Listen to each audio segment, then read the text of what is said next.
In the name of Allah, most gracious, most merciful. By the steeds that run with panting breath, and strike sparks of fire, and push home the charge in the morning, and raise that dust in clouds the while, and penetrate forthwith into the midst of the foe, en masse.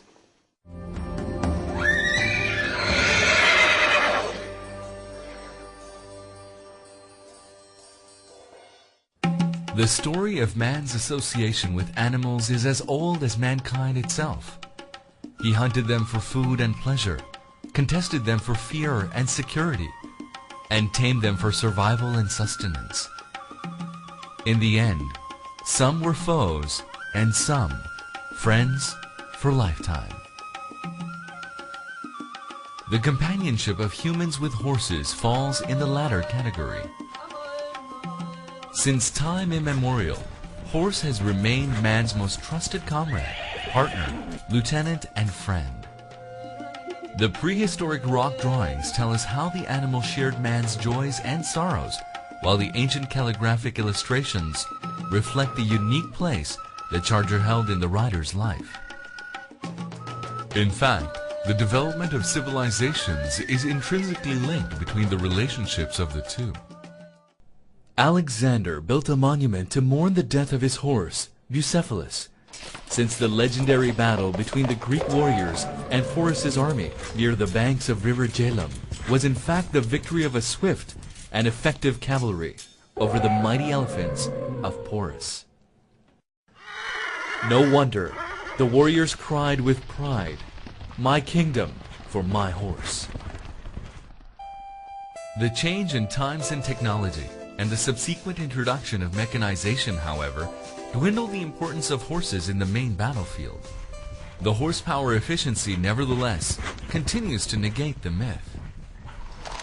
From the ceremonial state pageantry to the sporting funds of polo playing, and from the mountain mule regiments to the constant chain of supplies and rations, the truth remains that the utility of equine stands impervious of time and progress, and so stands paramount the role of a remount depot. Remount Depot Mona, sprawled over a vast area of more than 10,000 acres. Mona Depot today stands out as the prime breeding grounds for finest quality horses, mules, and donkeys, the equine family. Originally designed as a stable backbone for the regular supply of mules, mountain artillery mules, and general service mules, Mona now holds the distinct pride for producing world-class thoroughbred and Arabian horses. The fact that Mona was enlisted as full member of the World Arabian Horse Organization within a year of its application to the prestigious world body, entrusted to maintain throughout the world the purity of the blood of the horses of Arabian breed, bears testimony to the exceptionally fine production of Arabian horses by Mona. A beautiful botanical garden adorns Mona now to commemorate this singular honor.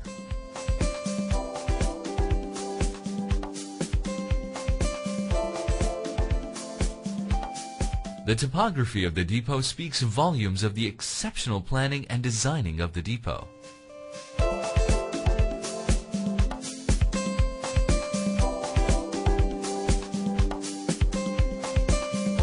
The eastern side of the depot is sealed from any possible onslaught of disease, bacteria, or germs by the Lower Jhelum Canal that flows beside the farms, not only irrigating its vast lands, but also making a natural barrier. The 660 acres of Dhofar forests spread on the other bank of the canal have been providing yet another hindrance in the spread of any possible human settlement on close proximity to the farms. What is more, the rich deposits of salts in the landbed brought by the successive flooding ensure the abundant growth of peculiar species of grass, locally called the kabul. Thanks to its calcium contents, The animals feeding on this grass have stronger bone structures. And so goes for the distinct flora and fauna of Mona.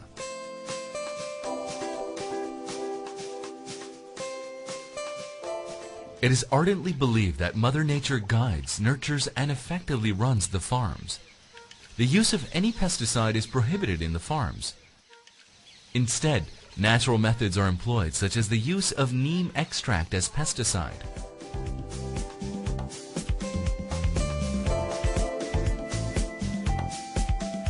Organic food, no pesticides, natural habitat, conservation and preservation. Mona in its own right is a classic example that how man can survive in conformity with nature, and that too on sustainable grounds. The studs are well maintained and properly looked after.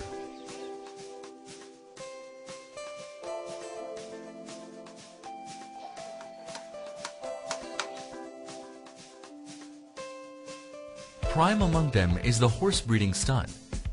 Established in 1956, the studs are entrusted with producing high-quality pedigreed Arabian and thoroughbred stallions. This is ensured by invigorating the existing stock with the imported stallions from various parts of Europe and America on periodical basis. An equally impressive show is also put up at the heavy horse breeding stud. Ever since the setting up of these studs in 1970, Mona has been producing a fine stock of Percherons, Suffolk, Norikirk,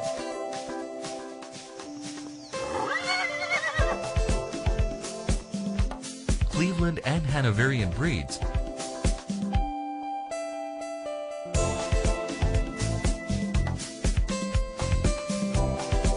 hence ensuring a regular supply of stallions and broadmares for the eventual production of mountain artillery mules. And while the giant and mighty horses hold an impressive presence in the depot, the other members of the equine family are also not ignored. The donkey breeding stud has been in operation since the inception of the farms in 1906, providing high-quality stallions for mule breeding.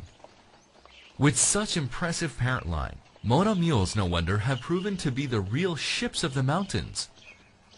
Broad and strong enough to hold the loads of heavy armor, these draft animals are issued to the Pakistan Army to haul ammunition, water, food and heavy artillery, and even evacuate the wounded and injured from the most difficult and often unreachable terrains in the world.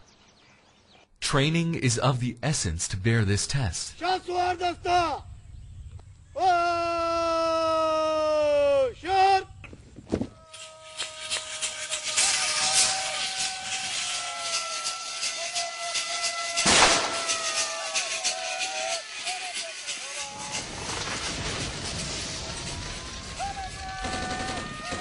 Mule training at Mona is thus of no less importance.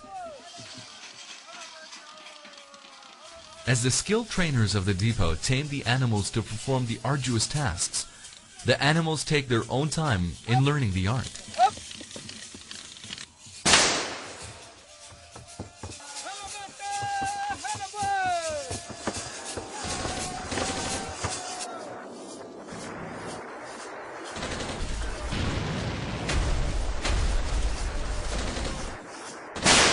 Training surely becomes interesting.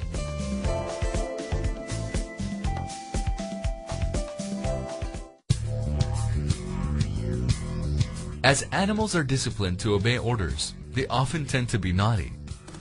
Seemingly not contented with the dinner served, this mule sneaked out of the stables in search of more food and was caught red-handed, the thief mule.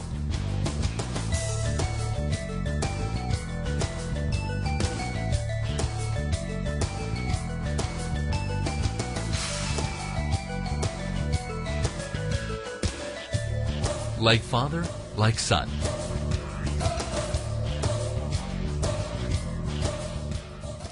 The Army Equitation School at Mona has been training officers and junior rank personnel not only from Pakistan but also from friendly countries like Saudi Arabia, UAE, Bangladesh,